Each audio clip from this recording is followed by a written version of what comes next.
नमस्कार. तू ही रे माझा मितवा ह्या मालिकेत आपल्याला असं पाहायला मिळणार आहे, अर्णवला ते क्षण आठवत असतात जेव्हा ईश्वरी सांगत असते की इथून पुढे आपल्या दोघांमध्ये कसलंही नातं राहणार नाही. आपण दोघं एकमेकांसाठी इथून पुढे अजनबी असणार आहोत. मला पाहिल्यानंतर तुम्ही मला ओळख द्यायची नाही आणि मीही तुम्हाला देणार नाही. आपल्यात कसल्याही प्रकारचा संवाद होणार नाही आणि आपण कधीच एकमेकांशी बोलणारही नाही. इकडे तीच अवस्था ईश्वरीची पण झालेली. तिला ते क्षण आठवून खूप वाईट वाटत असतं की अर्णव सर आपले किती चांगले मित्र झाले होते आणि आज आता ही अशी कंडिशन आली आहे. इकडे नम्रता दवाखान्यात येण्यासाठी तयार होऊन बाहेर निघते. तिला समोरून आकाश आलेला दिसतो. आकाशला ती विचारते, बरं झालात तुम्ही इथे आलात. आता मी इथून चालले होते, आपली भेट झाली नसती. त्यावेळेला तो म्हणतो, ईश्वरी कुठे आहे? तर ती सांगते दवाखान्यात. तर तो तिथून निघून जायला निघत असतानाच त्याला थांबवून नम्रता विचारते, का बरं चाललात तुम्ही? तर तो सांगतो, मला ना खरं तर जाब विचारायचा आहे ईश्वरीला. अशी का वागलीस? माझ्या दादाला जेलमध्ये का टाकलं? अगं एकदा बोलून तर पाहायचंच, काय प्रॉब्लेम होता. सरळ न बोलताच पोलिसांकडे केस नेली.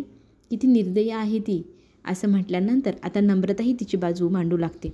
निर्दयी वगैरे काही नाही, तुम्हीही बघा. आता हा व्हिडिओ जर पाहिल्यानंतर तर कुणालाही समजेलच ना, त्यांनीच हे सगळं केलेलं आहे. माझ्या बाबांची कंडिशन कशी आहे तुम्ही एकदा तरी विचारली? ते जीवन मरणाच्या दारात उभे आहेत. ते कधी आम्हाला सोडून जातील ह्या गोष्टीची आम्हाला खात्री नाही. आणि तुम्ही आमच्याशीच वाद घालताय, आमच्याशी ह्या पद्धतीने बोलताय. आमची साधी चौकशीही तुम्ही करत नाही आहेत. आणि हे सगळं बोलल्यानंतर खरं तर आकाशची पण चिडचिड होत असते. माझा दादा खूप चांगला आहे मनाने, त्याला असं नव्हतं करायला पाहिजे. ईश्वरीने जोरात रागवत असते आणि तितक्यात नम्रता म्हणते, तुम्ही माझ्यावर का रागवताय? तर तो सांगतो, आपल्या माणसांवरच तर आपण रागवतो. असं बोलून तो निघून जातो. इकडे ईश्वरी रडत असते बाबांच्या आठवणीत, अर्णवच्या आठवणीत. तितक्यात तिथे राकेश पाहतो लांबून. ईश्वरी इथे बसलेली असते, रडत असते. मग चान्स मारण्यासाठी, मोठेपण मी किती मोठा आहे हे दाखवण्यासाठी तो तिथे जातो आणि मग विचारू लागतो, काय झालं? तर ती सांगते, 10 लाख रुपयांची अरेंजमेंट करायची, कशी करावी मला काही कळेना, तुम्ही मदत कराल का? तर तो म्हणतो, हो का नाही करणार. अहो माझ्या 1-2 ओळखीचे NGO आहेत, तेथे तुम्ही जा. तिथे मी शब्द टाकतो आणि नक्कीच ते तुम्हाला 10 लाख रुपये इझिली देऊन टाकतील. अजिबात काळजी करू नका. आत्ताच्या आत्ता तातडीने तिथे निघा बरं. आणि ईश्वरी म्हणते, खरंच तुम्ही आहे म्हणून मला आता काहीच टेन्शन नाही. तुमचा खूप मोठा आधार वाटतो आणि तुमच्यावर माझा पूर्ण विश्वास आहे. असं बोलत त्याचं ती कौतुक करत असते आणि बाबांच्या मदतीसाठी पुन्हा एकदा थँक्यू. तुम्ही मला इतकी मोठी मदत करत आहात आणि ह्या क्षणाला मला तुम्ही देव माणूस वाटताय, असंही ती बोलते. आणि लगेचच ते ॲड्रेस नंबर घेऊन ती निघतच असते. तेवढ्यात तिला एक कॉल येतो आणि मग तो कॉल उचलण्यासाठी तिने बाहेर जाते. राकेशला इकडे भारी वाटत असतं, आपण आता मोठा हिरो बनणार. ईश्वरीची नजरेत तिचा आपल्यावर किती विश्वास आहे. इकडे ती बाहेर येऊन आईशी बोलत असते की आई तू काही काळजी करू नको. आता ना आपली पैशांची जवळजवळ जुळाजुळव होतच आली आहे. पण कशी गं? तेव्हा ती सांगते, मी राकेशची मदत घेतली. राकेशने मला 1-2 ठिकाणचे ॲड्रेस दिले, तिथे मला जायचं आहे. तिथे जाऊन बोललं की मला लगेच पैसे मिळतील असं राकेशने सांगितले. मी तिकडेच जायला निघाले, पण पोलीस स्टेशनला 2 मिनिटासाठी मला यावं लागले. आणि पोलीस स्टेशनमध्ये मग ती जाऊन सरांना विचारू लागते, सर तुम्ही मला इथे कशाला बोलवलं? तेव्हा ते सांगू लागतात, तुम्ही बसा, मी तुमच्याशी बोलतो. मग तो सांगू लागतो, केस व्यवस्थितपणे कोर्टात उभी राहणार. आता जे व्हिडिओ तुम्ही दिले होते ते ॲनलाईज झाले आहे. त्याच्यावरती जे काही असेल ते आता कोर्टातच समजेल काय आहे आणि काय नाही. तर कोर्टात जेव्हा केस उभी राहील तर ती किती दिवस चालेल ते सांगता येणार नाही. आणि मोठी लोक मोठी पोच म्हटल्यानंतर ती केस किती लांबवायची हे त्यांच्या हातातच असतं. त्यामुळे तुम्ही विचार करा, ती केस लांबवायची की थांबवायची. मला असं वाटतं आउट ऑफ कोर्ट तुम्ही हे सगळं इथे सेटल करावं, अशी माझी इच्छा आहे. तितक्यात त्यांना कॉल येतो आणि मग ते तिला म्हणू लागतात, 2 मिनटात मी आलोच बाहेर फोनवरती बोलून. आता इकडे ईश्वरी विचार करत असते, सेटलमेंट हा शब्दही तिला आता नको नकोसा वाटतोय आणि तेही ह्या अर्णवसाठी, ज्याने बाबांचा जीव घेण्याचा प्रयत्न केला. एक मन तर म्हणते याला इथे एकदम मोठी सजा देऊन टाकावी. पण काय करावं आता ह्या विचारात ती तिथे बसलेली असते आणि अर्णव तिच्याकडे पाहत असतो. ती काय निर्णय घेते ह्या गोष्टीकडे त्याचंही लक्ष असतं. पण तो मनातले मात म्हणत असतो, माझे हातही दगडाखाली गेले आहेत. माझ्या ताईच्या जीवाचा प्रश्न आहे. मी इथे आणि माझी ताई घरी. तिच्या जीवासाठी मला आता हे सगळं काही लपवून ठेवावं लागत आहे आणि सत्य तुला काय आहे ते सांगता येत नाही. ही इतकी मोठी मजबुरी आहे माझी. इकडे ईश्वरी मात्र म्हणत असते, माझ्या बाबांचा जीव घेण्याचा ज्या व्यक्तीने प्रयत्न केला त्या व्यक्तीला कोर्टाने किंवा मी जरी माफ केलं तरी माझ्या मनातनं ती गोष्ट ती सल कधीच जाणार नाही, त्याला मी कधीच माफ करू शकणार नाही असा विचार करत तिथे बसलेली असते. आणि एक कटाक्ष ती अर्णवच्या चेहऱ्याकडे टाकते. अर्णव मनातले मत म्हणत असतो, करशील ना तू मला माफ, मला पूर्ण विश्वास आहे असं त्याला वाटत असतानाच ती तिचा निर्णय आता पोलिसांसमोर सांगू लागते. आणि पोलिसांना ती स्पष्ट शब्दातच सांगते, मी ठरवलं आहे की सेटलमेंट वगैरे काही होणार नाही, कोर्टात केस उभी राहणार, तिथे जे काही निकाल लागेल त्या निकालावरच मी माझं आयुष्य अवलंबून ठेवलं आहे, त्यामुळे माफी वगैरे काही कुणाला मिळणार नाही असं म्हणून ती निघून जाते. अर्णवला हे वाईट वाटत असतं, पण आता करणार काय. आकाश ऑफिसचं काम करायचं म्हणून लॅपटॉपचं यूज करण्यासाठी हा अर्णवच्या रूममध्ये आलेला असतो. आणि वल्लवी त्याच्यासाठी कॉफी घेऊन तिथे येते आणि त्याला म्हणते, तुला ना हा रूम लहानपणापासून खूप आवडतो ना. आणि तोही कौतुकाने सांगतो, हो दादाचा रूम खूप सुंदर आहे, मला खूप आवडायचा. तर ती लगेचच त्याला म्हणते, मग तू इथे शिफ्ट का नाही होत. असं बोलल्यानंतर तो तिला म्हणतो, अगं आई काय बोलतेस तू, दादा काय कायमचा नाही गेलेला, येणार आहे 2 दिवसात. तेव्हा वल्लवी म्हणते, मला नाही वाटत तो 2 दिवसात येईल, त्याला ना काहीतरी मोठी शिक्षा मिळेल आणि तू लवकर काही घरी येणार नाही, त्यामुळे ही रूम तुला कायमची घेऊन टाक. तर तो म्हणतो, नाही गं बाई, इथे मी फक्त लॅपटॉपवर काम करण्यासाठी आलो आहे आणि दादा नाही येते 2 दिवसापासून, माझी काय अवस्था झाली बघ, मी कसं बसं हँडल करतो आहे हे सगळं, माझ्याकडनं हे सगळं हँडल पण होत नाही. त्यावेळेला त्याची आई त्याला सांगते, नाही तुला हे सगळं हँडल करावं लागेल, टेक ओव्हर करावं लागेल, तुला CEO बनायचं आहे, अर्णवच्या जागेवर तुला बसायचं आहे, तू सगळ्यांना पटवून दे अर्णव वाईट आहे आणि तू चांगला आहे आणि ती जागा तू बळकव. असं सगळं ती बोलत असते. तो रागाने तिच्याकडे पाहत असतो आणि तिथे त्याचे बाबा येतात आणि मग वल्लवीला खडे बोल सुनवू लागतात. त्यावेळेला ती त्याला म्हणते, मला वाटलंच तुम्ही अजून कसे आमची चोरून बोलणं ऐकायला आले नाहीत.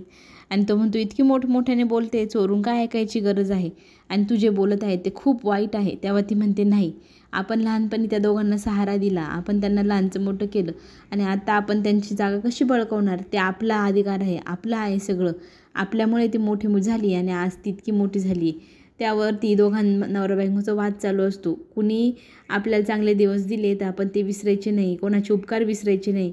या गोष्टीवर वल्लवी म्हणते, नाही त्यांच्या आई गेल्यानंतर त्यांना मी लहानचं मोठं केले, म्हणजे मी त्यांचे खूप उपकार केले आणि हे सगळं बळकवणं नाही तर हा माझा अधिकार आहे, हे सगळं माझ्या मुलाला मिळायला हवं, माझा मुलगा असं दारिद्र्य राहिलेलं मला चालणार नाही. आता ह्या दोघांमधले वाद पाहता आकाश तिथे आता बोलू लागतो, तुम्ही दोघं प्लीज शांत होता का, आणि हा जो काही वाद घातला आहे तुम्ही मला अजिबात पटत नाही, अर्णवची जागा मी कधीच मिळवू शकणार नाही, घेणारही नाही, त्यामुळे आई तू हे जे काही बोलते ते फार चुकीचं आहे. असं बोलून तो रूमच्या बाहेर निघून जातो. इकडे मात्र आता राकेश पुढची तयारी करत आहे.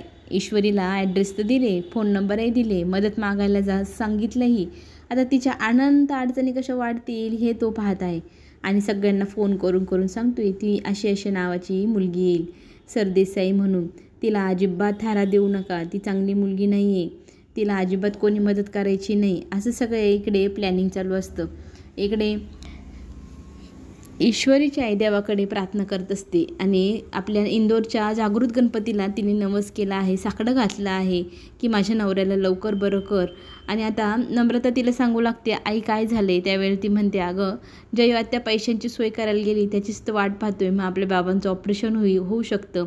तितक्यात जयू आत्या येते. खूप आशेने तिला प्रश्न विचारायला ह्या दोघीजण जातात. जयू आत्या रडू लागते, मला खूप मोठी ऑर्डर मिळणार होती पण ती बाई फोन उचलत नव्हती, मी तिथे गेले तर तिच्या घराला ताला लागला आहे, खरंच देव आपली इतकी मोठी परीक्षा का पाहत आहे, आपल्यावरती देवाला कशी एवढी शिकीव येत नाही, म्हणून ती रडू लागते. आता दादाचं कसं होणार, दादाचं ऑपरेशन कसं होईल, दादाचं जीव आपण कसं वाचवू, ह्या गोष्टीवरती आता ती रडत असते. इकडे राकेश मात्र वेगवेगळ्या लोकांना फोन करून सांगत असतो की ती मुलगी फ्रॉड आहे, माझ्या वडिलांचं ऑपरेशन करायचं आहे असं म्हणून पैसे घेते आणि ते पैसे भलत्याच ठिकाणी उडवून येते, असं सगळं मी ऐकलं आहे, त्यामुळे तुम्ही त्या मुलीला अजिबात मदत करू नका असं म्हणत सगळीकडे त्याने ईश्वरीचं नाव असं पेरलं आहे वाईट म्हणून की ती कोणाजवळ आता मदत मागायला जाईल तर समोरचा व्यक्ती तिला बरोबर धुडकवून लावेल. इकडे ईश्वरी सगळ्या घरच्यांना सांगत असते की पैशांची राकेशची सोय करताय, त्यांनी मला 1-2 ठिकाणचे NGOचे नंबर दिले, तिथे मी उद्या गेली की मला लगेच पैसे मिळेल, आपण उद्या सकाळीच बाबांचं ऑपरेशन करूया, अजिबात टेन्शन घ्यायचं नाही आई, असं म्हणत ती सगळ्यांना दिलासा देत असते. राकेशचं इकडे सगळेजण उदो करत असते. खरंच राकेश किती मोठे आहे मनाने आहेत, मोठा माणूस, देव माणूस असं म्हणत त्याला सगळेजण डोक्यावर मिरवत आहे आणि सगळ्यांना फार कौतुक राकेशचं. खरंच ते आहे म्हणून आज आपल्याकडे इतका आनंदाचा क्षण आहे, आपल्या बाबांचा जीव वाचवू शकतो असं म्हणत सगळेजण देवाकडे प्रार्थना करत असतात. राकेश मात्र इकडे वेगळेच दिवे लावत आहे.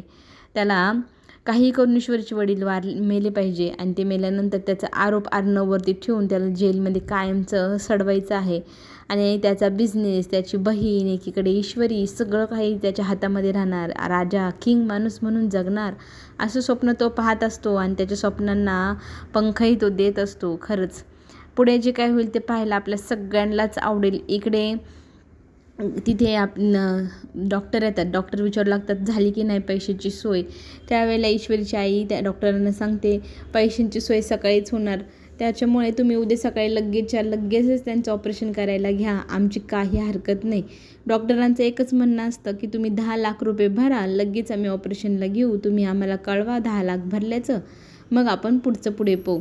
ईश्वरीला तिची आई सांगत असते की आपले बाबा आता पूर्वीसारखे ऑपरेशन झाल्यानंतर ठणठणीत बरे होणार, अजिबात टेन्शन घ्यायचं नाही, रडायचं नाही कोणीही, आता संयमाने राहायचं असं म्हणत एकमेकांना त्या आधार देतात आणि आनंदाच्या अश्रू त्यांच्या डोळ्यातून येत असतात.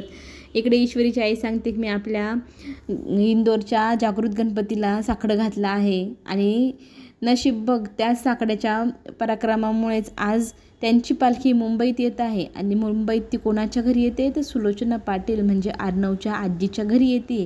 तिचं दर्शन घेऊन तिथनं प्रसाद घेऊन आपल्या बाबांना आणून द्यायची इच्छा आता ईश्वरीची आहे. पण त्यांच्या घरात का जायचं तर ईश्वरी म्हणते मी फक्त माझ्या गणूबाप्पाला भेटण्यासाठी त्यांच्या घरात पाऊल ठेवेल असं म्हणत तिथे जाते आणि पुढे जे काय होईल ते पाहायला आपल्या सगळ्यांनाच आवडणार. चला तर मग आपण पुन्हा भेटू. धन्यवाद.